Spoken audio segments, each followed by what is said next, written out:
ಐತಿಹ್ಯಕ್ಕೆ ಕಾರಣಕರ್ತನಾದ ಇಲ್ಲೊಬ್ಬ ಸುಬ್ಬಪ್ಪ ಎಂಬ ಒಂದು ಮೀನು, ಬಹು ದೊಡ್ಡ ಗಾತ್ರದ ಮೀನಿತ್ತು. ಆ ಮೀನು ಮೊದಲಿನ ಬ್ರಹ್ಮಕಲಶದಲ್ಲಿ ಎಲ್ಲ ಭಕ್ತಾದಿಗಳಿಗೆ ಕಾಣುವ ಸುಯೋಗ ಬಂದಿದೆ.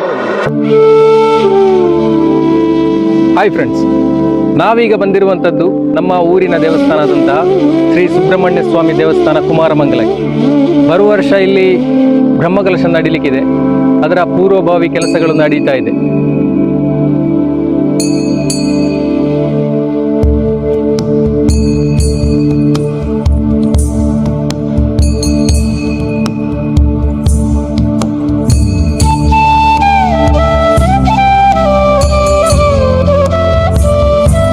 ಮುಂದಿನ ಹಂತದಲ್ಲಿ ಸುಸಜ್ಜಿತವಾದಂತ ಒಂದು ಗೋಶಾಲ ನಿರ್ಮಾಣ ಆಗಬೇಕಿದೆ. ಬಂದಂತ ಭಕ್ತರಿಗೆ ಉಳಿಕೊಳ್ಳಿಕ್ಕೋಸ್ಕರ ನಮಗೆ ವಸತಿ ಗೃಹ ನಿರ್ಮಾಣ ಆಗ್ಲಿಕ್ಕಿದೆ. ಹಾಗೆ ಮುಂದೆ ಮಹಾದ್ವಾರ, ಹೀಗೆ ನಮ್ಮ ಸುಮಾರು ಯೋಜನೆಗಳು, ಟೋಟಲ್ 4 ಕೋಟಿಯಷ್ಟು ಒಂದು ನಮ್ಮ ಯೋಜನೆ ಇದೆ. ಸುಮಾರು 1 ಕೋಟಿಯಷ್ಟು ಈಗ ಕೆಲಸಗಳು ಆಗಿದೆ. ಈಗ ಅದಕ್ಕೆಲ್ಲರಿಗೂ ಕೂಡ ಎಲ್ಲಾ ಕೆಲಸಗಳು ಕೂಡ ಭಕ್ತ ಜನರಂತ ತಮ್ಮೆಲ್ಲರ ಸಹಕಾರ ಬೇಕು. ತನು ಮನ ಧನಗಳನ್ನು ನೀಡಿ ನಮಗೆ ಈ ಕ್ಷೇತ್ರವನ್ನು ಉತ್ತಮ ಕ್ಷೇತ್ರವಾಗಿ ನಿರ್ಮಾಣ ಮಾಡಲಿಕ್ಕೆ ತಮ್ಮೆಲ್ಲರ ಸಹಕಾರ ಬೇಕು ಅಂತ ಕೇಳ್ಕೊಳ್ತಾ ಸುಬ್ರಹ್ಮಣ್ಯನ ಸೇವೆಯಲ್ಲಿ ತಾವೆಲ್ಲ ಪಾಲ್ಗೊಳ್ಳುವಂತ ಹೇಳಿ ಆ ಸುಬ್ರಹ್ಮಣ್ಯನ ಸೇವೆಯನ್ನು ಮಾಡುವಂತ ಹೇಳಿ ನನ್ನ ಮಾತುಗಳು ನಿಲ್ಲಿಸ್ತೇನೆ.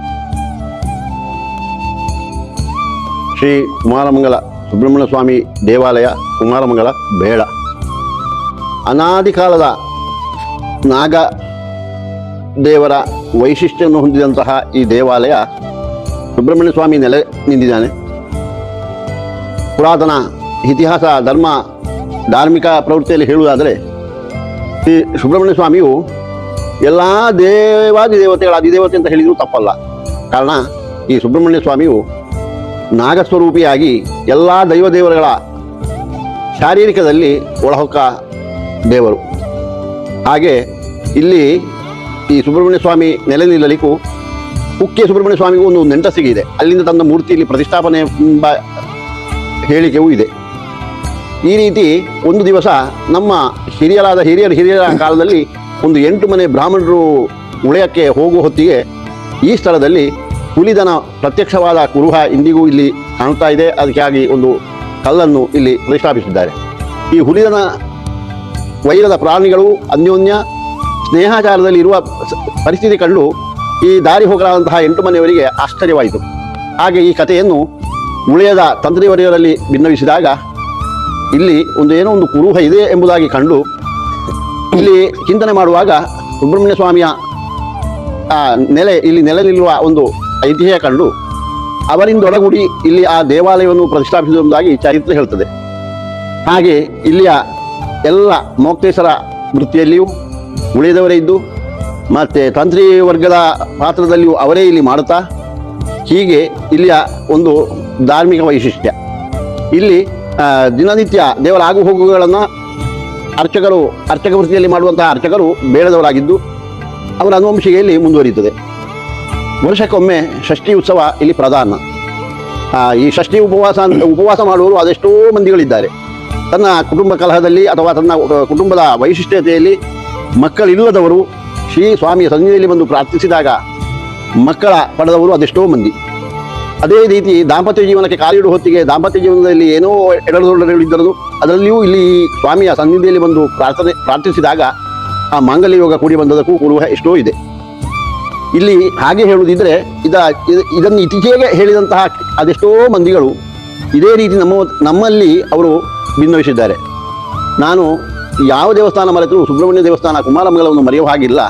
ಕಾರಣ ನನ್ನ ಸಾಂಸಾರಿಕ ಜೀವನದಲ್ಲಿ ಮದುವೆ ಆದ ಮೇಲೆ ಅದೆಷ್ಟೋ ಸಮಯದಲ್ಲಿ ನನಗೆ ಮಕ್ಕಳಿಲ್ಲದಿರುವಾಗ ಇಲ್ಲಿ ಆಶ್ಲೇಷ ಬಲಿ ಪೂಜೆ ಮಾಡಿಸಿದ್ದಲ್ಲಿ ಸಂತುಷ್ಟ ಕಂಡು ಅದನ್ನು ಎಷ್ಟೋ ವರ್ಷ, 1 ವರ್ಷ, 1.5 ವರ್ಷ, 12 ತಿಂಗಳು, 24 ತಿಂಗಳು ಹೀಗೆ ಮಾಡಿಸಿದವರು ಅದೆಷ್ಟೋ ಮಂದಿಗಳು. ಇಲ್ಲಿ ತಿಂಗಳು ಆಶ್ಲೇಷ ಬಲಿ ಸಾರ್ವಜನಿಕವಾಗಿ ನಡೆಯುವ ಒಂದು ಕ್ಷೇತ್ರ.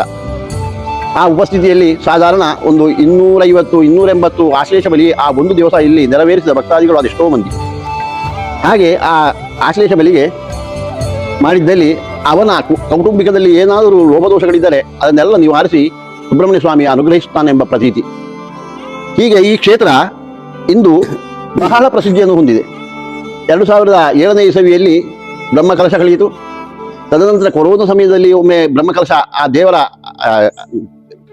ಕಾರಣಕ್ಕೆ 10-12 ವರ್ಷಗಳಿಗೊಮ್ಮೆ ಬ್ರಹ್ಮಕಲಶ ಮಾಡಬೇಕು ಎಂಬುದು ಇತಿಹ್ಯ ಬಲ್ಲವರಿಂದ ಹೇಳಿದ ವಿಚಾರ. ಹಾಗೆ 12 ವರ್ಷ ಆಗುವ ಕೊರೋನಾ ಟೈಮಲ್ಲಿ ಒಂದು ಬ್ರಹ್ಮಕಲಶದ ಕಳೆದಿದೆ. ಆ ಟೈಮಲ್ಲಿ 12 ವರ್ಷ ಬ್ರಹ್ಮಕಲಶ ಕಳೆದು 12 ವರ್ಷ ಆಗುವಾಗ ವಾಪಸ್ ಬ್ರಹ್ಮಕಲಶ ಮಾಡಬೇಕು, ಆ ಕಾರಣಕ್ಕೆ ಅಲ್ಲೇ ನೆಲೆನಿಸಬೇಕು ಎಂಬ ಐತಿಹ್ಯ. ಅದಷ್ಟು ಪಬ್ಲಿಷ್ ಇರಲಿಲ್ಲ. ಹಾಗೆ ಈಗ ಪುನರಪಿ ಎಲ್ಲ ಜೀರ್ಣೋದ್ಧಾರ, ದೇವರ ಆಗು ಹೋಗುಗಳು, ಗೋಪುರಗಳು, ಒಳಸುತ್ತಮೌಳಿ, ಇದೆಲ್ಲ ನಾಲಂಬಲ ಹೀಗೆಲ್ಲ ಯಾವುದೆಲ್ಲ ಹಾಳಾಗಿದೆಯೋ ಅದನ್ನೆಲ್ಲ ತೆಗೆದು ಹೊಸತು ಮಾಡಿ ಜೀರ್ಣೋದ್ಧಾರ ಕೈಗೊಂಡದ್ದು ಇತ್ತೀಚೆಗೆ. ಹಾಗೆ ಈಗ ಜೀರ್ಣೋದ್ಧಾರ ಆಗ್ತಾ ಇದೆ. ಈ ಜೀರ್ಣೋದ್ಧಾರ ಆದಷ್ಟು ಬೇಗ ನಮ್ಮ ಎಲ್ಲ ಕೆಲಸ ಇಂಕರಿಗಳನ್ನು ಮುಗಿಸಿ ಇಂದು ಬರುವ ಷಷ್ಠಿ ಡಿಸೆಂಬರ್ನಲ್ಲಿ ಷಷ್ಠಿ ಉತ್ಸವ ಆಗಲಿಕ್ಕಿದೆ.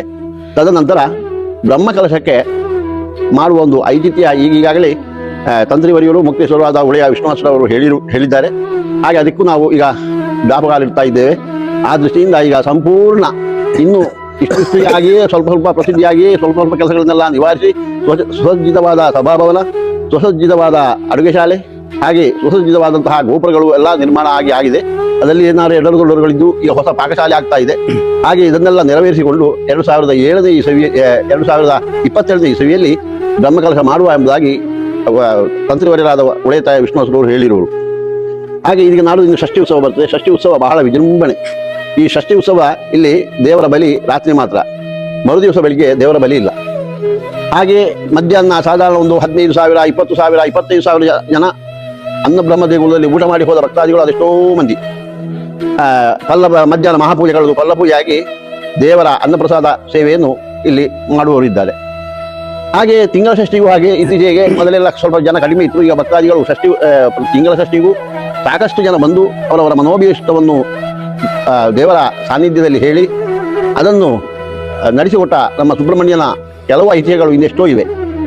ಮತ್ತೆ ಮೊದಲೆಲ್ಲ ತನ್ನ ಸಂಸಾರದಲ್ಲಿ ಏನಾದರೂ ಸಂಕಷ್ಟಗಳು ಬಂದಾಗ ಮಕ್ಕಳಿಗೆ ವಿದ್ಯಾಭ್ಯಾಸವೋ ಸಂಕಷ್ಟವೋ ಯಾವೇ ಲೋಪದೋಷಗಳಿದ್ದರೂ ಗ್ರಹಚಾರ ದೋಷಗಳಿದ್ದರೂ ಅವರ ಹಿರಿಯರು ಇಲ್ಲಿ ಬಂದು ಆ ಷಷ್ಠಿ ಉತ್ಸವದ ಅನ್ನಪ್ರಸಾದ ಸ್ವೀಕರಿಸಿದ ಆ ಎಂಜಲು ಬಾಳೆಯಲ್ಲಿ ಮಣೆ ಹೊರಚುವುದು ಎಂಬುದಾಗಿ ಅದಕ್ಕೆ ಕನ್ನಡದ ಅನುವಾದ ನಾವು ಹೇಳ್ತೇವೆ. ಮಣೆಸ್ನಾನ ಅಂತ ಕನ್ನಡದ ಶಬ್ದ.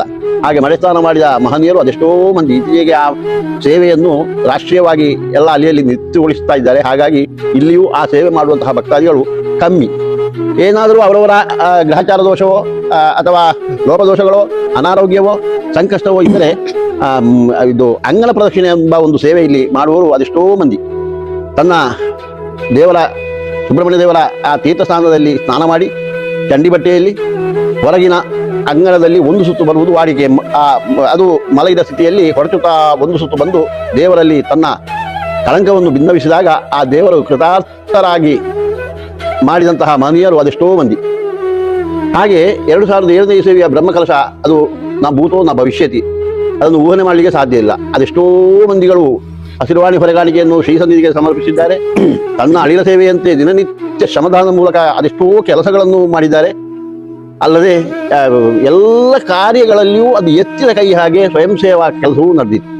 ದೈವದೇವರುಗಳ ಸಾನ್ನಿಧ್ಯ ಅಂದರೆ ಲಕ್ತೇಶ್ವರಿ, ವಿಷ್ಣುಮೂರ್ತಿ ಭೂತ ಅದಕ್ಕೆ ನೃತ್ಯ ಸೇವೆ ಸಲ್ಲುತ್ತದೆ. ವಿಷ್ಣುಮೂರ್ತಿ ಇದು ವನ ಉಂಟು, ಮತ್ತು ಲಕ್ತೇಶ್ವರಿ ವನ ಉಂಟು.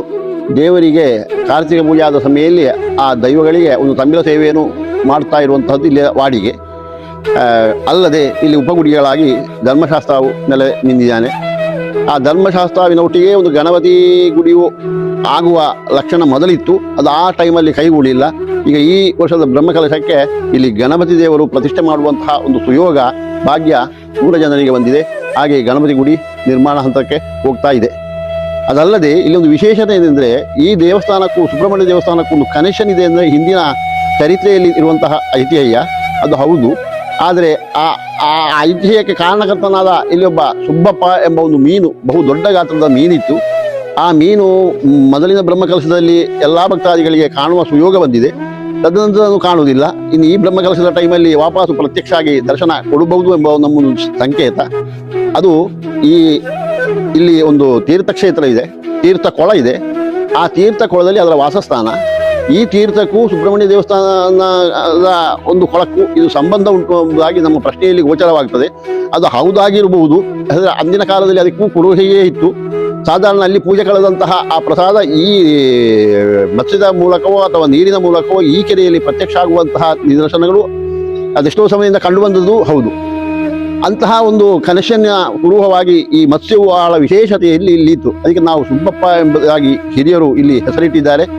ಪೂಜೆಗಳ ನೈವೇದ್ಯ ಸ್ವಲ್ಪ ಅದಕ್ಕೂ ಸಮರ್ಪಣೆ ಆಗ್ತಾ ಇತ್ತು. ಸುಬ್ಬಪ್ಪ ಬಾ ಅಂತ ಹೇಳಿದರೆ ಬಂದು ಆ ಆಹಾರ ತಗೊಂಡು ಮತ್ತೆ ವಾಪಸ್ಸು ಕಾಣದೇ ಆಗುವಂತಹ ಐತಿಹ್ಯವನ್ನು ನಾವು ಬಲ್ಲವರು. ಅದು ಈಗ ನೋಡುವ ಅಂದರೆ ಈಗ ಆ ಕ್ಷಣದಲ್ಲಿ ಸಿಗುವುದಿಲ್ಲ, ಕೆಲವೊಮ್ಮೆ ಈ ತೀರ್ಥಕ್ಷೇತ್ರದಲ್ಲಿ ಪ್ರತ್ಯಕ್ಷವಾಗಿ ಕಾಣಲಿಕ್ಕೆ ಸಿಕ್ಕುವ ಸುಯೋಗ.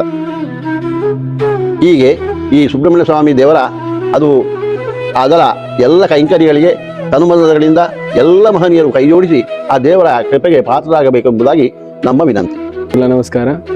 ಕುಮಾರಮಂಗಲ ಸುಬ್ರಹ್ಮಣ್ಯ ಸ್ವಾಮಿ ದೇವಸ್ಥಾನ ಜೀರ್ಣೋದ್ಧಾರ ಕೆಲಸ ಕಾರ್ಯಗಳು ಭಾರಿ ಹೊರಳುಡೆ ನಡತುಂಡು. ನನ್ನ ಜನವರಿ ಬುಕ್ಕ ಬ್ರಹ್ಮಕಲಶದ ಸಿದ್ಧತೆ ನಡಪಿರುಂಡು. ಅದಕ್ಕೆ ಮಾತೇರ್ನೆಲ್ಲ ಸಹಾಯ ಸಹಕಾರನ ಭಿನ್ನವಮಂತಂದು ಈ ದೇವರನ ಪುಣ್ಯ ಕಾರ್ಯಗೆ ಇಟ್ಲು ಮಾತೇರ್ಲ ಸಹಾಯ ಸಹಕಾರ ಮನ್ಕೊಡಲು ಕೇಳಲಿಲ್ಲ.